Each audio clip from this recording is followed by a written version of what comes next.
Did you feel the ground shake? March 2026 was not just another month for Canadian immigration, it was a seismic event, an absolute game-changer that has redefined the rules for anyone hoping to build a life in Canada. If you are a student, a skilled worker, someone dreaming of bringing your family here, what happened in those 31 days is something you cannot afford to ignore. The landscape has officially shifted. New laws passing permanent residency numbers, dropping entire programs, being re-engineered. This is not a time for guesswork or outdated information. The changes are urgent. Understanding them is your first critical step towards success. The sheer volume of updates that rolled out is staggering. We saw a brand new law signed that fundamentally alters the asylum process. Express entry draws happened at a dizzying pace, almost weekly, revealing a clear preference for certain types of candidates. Ontario went on an unprecedented draw frenzy, opening doors for thousands. Let's begin with the most significant legal change of the month, a piece of legislation that has profound implications for vulnerable individuals seeking protection. On March 26, 2026, a new law called Bill C-12 came into effect. Its formal name is the Strengthening Canada's Immigration System and Borders Act. This law introduces strict new rules changing who is eligible to make an asylum claim in Canada. It's crucial to understand these timelines. The changes create new barriers for claimants who delay filing after arriving in the country. The first major change targets individuals who entered Canada after June 24, 2020. If you waited more than 1 year before filing your asylum claim, that claim will no longer be sent to the Immigration and Refugee Board. The IRB will not even consider it. This is a dramatic departure from the previous system. Now a strict 1-year deadline is in place. The second rule targets people who crossed irregularly between the US and Canada. That means not at an official port of entry, airport, land border crossing. If you crossed this way and waited more than 14 days to file your asylum claim, your claim will be deemed invalid. You're effectively blocked from the asylum system. This 14-day window is incredibly short and puts immense pressure, disoriented in distress, unaware of the legal requirements upon arrival. So, what happens if your claim falls under these new rules? While the asylum system got stricter, the economic immigration pathways were buzzing, especially for those already inside Canada. March 2026 was a whirlwind for express entry, IRCC conducting draws that signaled its top priorities. On March 16, a draw targeted the provincial nominee program. It invited 362 candidates, minimum CRS score 742. Provincial nomination automatically adds 600 points. So this draw was for people who had already secured a province's support. The very next day, March 17, brought a massive draw for the Canadian Experience class. IRCC invited a whopping 4,000 candidates, CRS cutoff 507. 507 was the lowest CEC cutoff we'd seen since August 2024. That was a very encouraging sign for thousands of temporary workers in Canada, showing local experience is highly valued. The momentum continued on March 18, with a targeted draw for French-speaking candidates. In this draw, another 4,000 invitations were issued, CRS cutoff an astonishingly low 393. This highlights Canada's aggressive strategy to attract and retain French speakers outside of Quebec.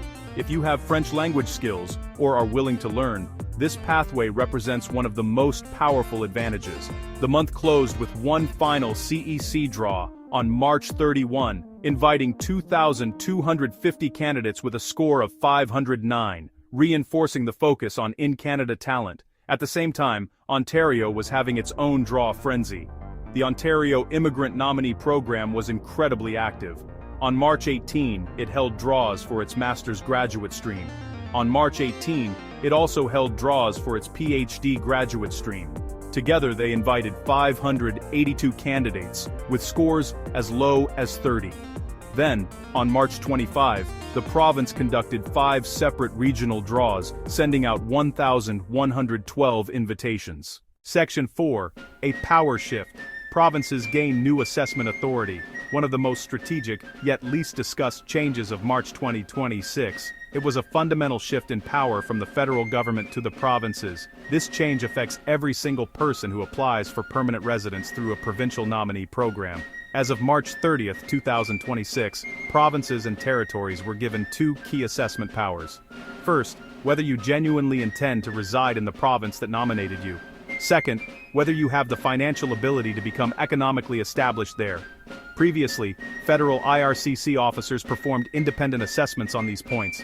IRCC had the final say, and could refuse an application even with a provincial nomination in hand.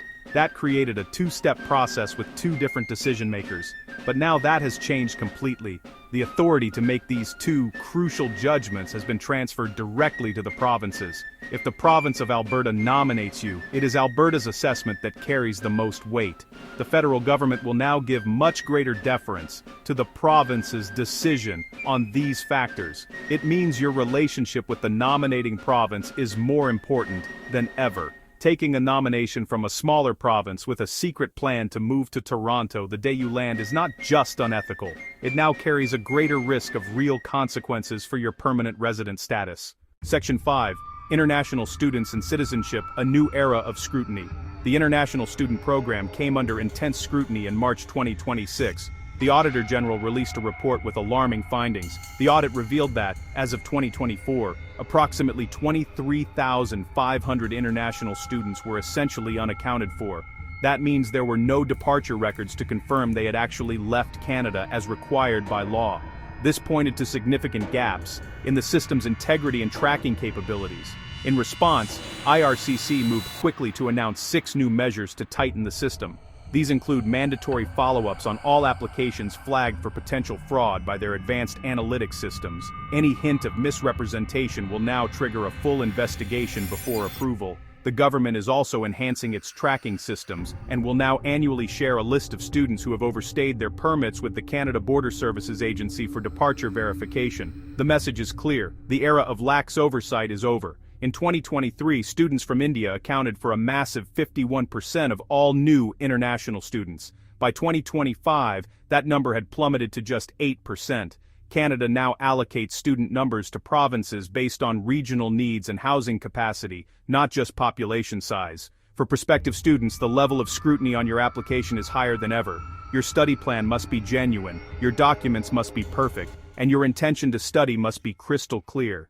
The theme of modernization also extended to the Canadian citizenship process. As of March 9, 2026, the online citizenship test became the default format for applicants aged 18 to 54. The test consists of 20 multiple-choice questions. You need to get 15 correct. Mandobadi Puraninsai. Owed a 75% score to pass. You are given 3 attempts to pass the test. If you fail all 3, you'll be scheduled for an in-person hearing with a citizenship officer. The move to an online-first model is about efficiency, but it also means you must be prepared to demonstrate your knowledge using this format. Section 6, Family and Finances, Super Visa, and Passport Rule Changes. March also brought some welcome news for families, particularly those hoping to reunite with parents and grandparents in Canada. The rules for the Super Visa, a popular long-term visitor visa, were changed to make it easier for many people to qualify. Starting on March 31, 2026, the way you prove income eligibility became more flexible. You can use income from either of your last 2 tax years, whichever is more favorable.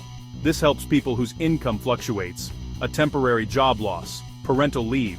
Even better, you can now include income from the visiting parent or grandparent in the calculation. A visiting parent's pension or foreign income can count toward the household threshold. These changes make the Super Visa program significantly more accessible. On the financial front, there was a small but notable passport fee change. Starting March 31, 2026, most Canadian passport and travel document fees increased slightly. As of April 1, 2026, if a complete passport application isn't processed within 30 business days, you're entitled to an automatic refund. Section 7, the big picture, what the numbers and new programs mean for you. So, what does all of this mean when you zoom out? First, let's look at the hard numbers, because they tell a critical story. In January 2026, Canada approved only 24,140 new permanent residents. This represents a staggering 29% drop compared to January of the previous year. At the same time, IRCC's backlog of permanent resident applications is still hovering over 500,000. The path to PR is becoming more competitive and, in some cases, slower. This does not mean you should give up. Absolutely not. But it does mean that you must be more strategic than ever before. Simply waiting and hoping is a risky strategy. Having an incomplete or outdated profile in the express entry pool is a recipe for being overlooked. The people who are succeeding in this new environment are those who are proactive.